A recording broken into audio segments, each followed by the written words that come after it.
Bab 10. Kisah Nabi Muhammad SAW membangun kota Madinah. Fase B. Kelas 4. Semester 2. Capaian pembelajaran. Elemen. Sejarah peradaban Islam. Memahami kisah Nabi Muhammad SAW periode Madinah dan Khulafaur Rasyidin. Tujuan pembelajaran. Setelah mengikuti kegiatan pembelajaran, kalian dapat 1. Menceritakan kisah Nabi Muhammad SAW membangun kota Madinah dengan baik. 2. Membuat paparan mengenai kisah Nabi Muhammad SAW membangun kota Madinah dengan mempersaudarakan umat dengan baik. 3. Menunjukkan sikap-sikap toleran, teguh pendirian dan menghargai perbedaan. Bismillahirrohmanirrohim. C. Menggalang kerukunan. Harapan setelah mempelajari materi ini, kita dapat menunjukkan sikap-sikap toleran, teguh pendirian dan menghargai perbedaan. Amati gambar berikut. Perhatikan dengan seksama dan coba baca apa yang ada pada gambar. Mereka sedang melakukan apa? Berilah komentar gambar tersebut dalam aktivitas berikut.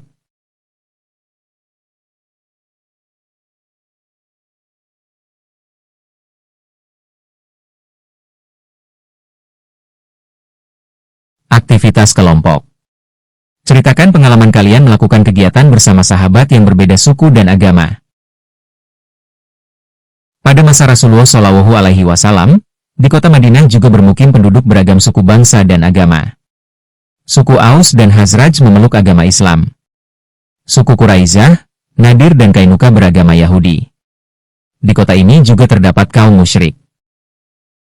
Keragaman dan perbedaan dapat menimbulkan perselisihan.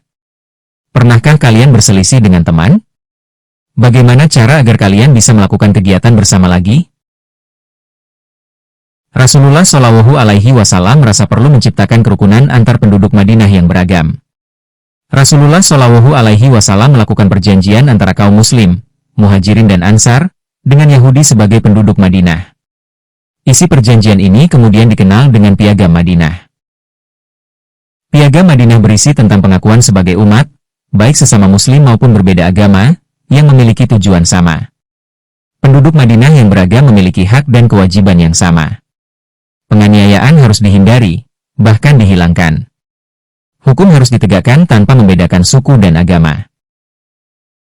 Negara kita adalah negara yang beragam suku, bahasa, dan agama.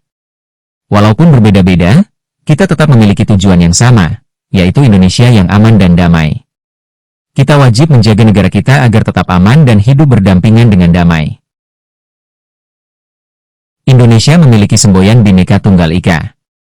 Artinya walaupun berbeda-beda, tetapi tetap satu juga.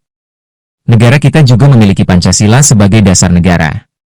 Sila pertama ketuhanan yang Maha Esa menunjukkan bahwa bangsa kita merupakan bangsa yang berketuhanan, walaupun terdiri atas beragam agama. Lakukan aktivitas berikut bersama kelompok kecilmu. Aktivitas kelompok. Peta konsep. 1. Buatlah peta konsep tentang menggalang kerukunan di Madinah bersama kelompok kecilmu. Kalian dapat berkreasi dalam bentuk, warna, tulisan atau gambar. Kalian dapat menggunakan beragam media, kertas bekas, kertas karton, atau paparan menggunakan teknologi informasi. 2. Paparkan hasil belajar kelompokmu. Anak-anak, amati pesan pokok berikut.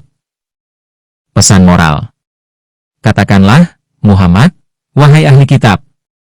Marilah, kita, menuju kepada satu kalimat, pegangan, yang sama antara kami dan kamu, bahwa kita tidak menyembah selain Allah dan kita tidak mempersekutukannya dengan sesuatu pun, dan bahwa kita tidak menjadikan satu sama lain Tuhan-Tuhan selain Allah.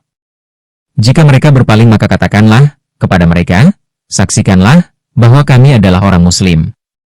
Quran Surat Ali Imran 3 ayat 64. قل يا أهل الكتاب تعالوا إلى كلمة سواء بيننا وبينكم ألا نعبد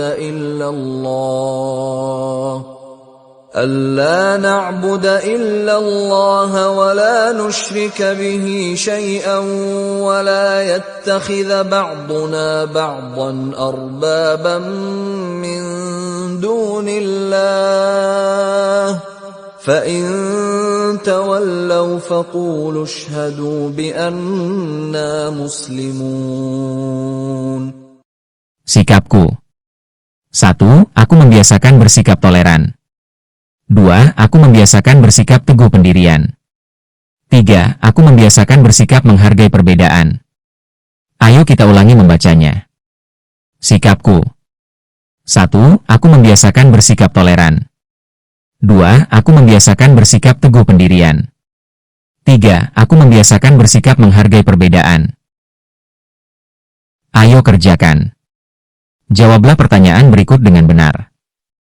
1. Sebutkan fungsi Masjid Nabawi pada masa Rasulullah Shallallahu Alaihi Wasallam. 2. Apa tujuan Rasulullah Shallallahu Alaihi Wasallam? Mempersaudarakan kaum Muhajirin dan Ansar. 3. Sikap apakah yang patut diteladani dari kisah kaum Muhajirin? Berikan contohnya. 4. Sikap apakah yang patut diteladani dari kisah kaum Ansar? Berikan contohnya. 5. Bagaimana sikap Rasulullah Shallallahu Alaihi Wasallam agar kerukunan tetap terjaga di Madinah yang penduduknya beragam? Poin penting Piagam Madinah. 1. Kesatuan umat. Seluruh kaum muslimin dari berbagai suku adalah satu komunitas, ummah. 2. Kebebasan beragama. Kaum Yahudi dan non-muslim memiliki hak penuh untuk menjalankan agama mereka. 3. Pertahanan bersama. Semua kelompok wajib bekerja sama membela Madinah jika terjadi serangan dari luar. 4. Perlindungan hukum. Setiap individu, tanpa memandang suku, mendapatkan jaminan keadilan dan dilarang berbuat zalim. 5. Otoritas tertinggi. Nabi Muhammad Shallallahu Alaihi Wasallam disepakati sebagai pemimpin tertinggi untuk memutus perselisihan hukum. Teladan persaudaraan Muhajirin dan Ansyar. 1. Ikatan keluarga baru. Rasulullah memasangkan satu orang Muhajirin dengan satu orang Ansyar sebagai saudara kandung. 2. Pengorbanan harta. Kaum Ansyar dengan sukarela membagi rumah, tanah, dan kebun kurma mereka untuk kaum Muhajirin. 3. Kemandirian ekonomi. Kaum Muhajirin menolak bergantung selamanya, lalu mulai berdagang di pasar dengan modal yang dibantu kaum Ansyar. 4. Penghapusan sekat. Strategi ini berhasil melebur fanatisme kesukuan kuno antara suku Aus dan Khazraj. Penerapan toleransi kepada non-muslim.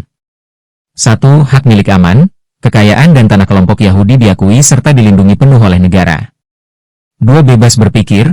Tidak ada pemaksaan untuk masuk Islam bagi penduduk Madinah yang menganut keyakinan lain. 3. Keadilan di pengadilan. Rasulullah tetap menegakkan hukum secara adil bahkan saat perselisihan melibatkan muslim dan non-muslim.